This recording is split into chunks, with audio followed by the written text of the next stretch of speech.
Changing your profile picture on DoorDash is a straightforward process. Follow these steps to update your image easily.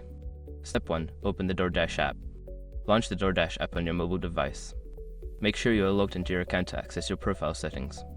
Step 2. Go to your account. Tap on the account icon, usually located in the bottom right corner of the screen. This will take you to your account settings. Step 3. Access profile settings. In the account settings menu, look for the option labeled Profile or Account Settings. Tap on it to enter your profile management section. Step 4. Select Change Profile Picture. Within the profile settings, find the option to change or edit your profile picture. This may be represented by a camera icon or an edit button next to your current photo. Step 5. Upload a new picture. Choose the option to upload a new photo from your device's gallery or take a new picture using your camera. Once selected, confirm your choice to update your profile picture. Now your profile picture is updated.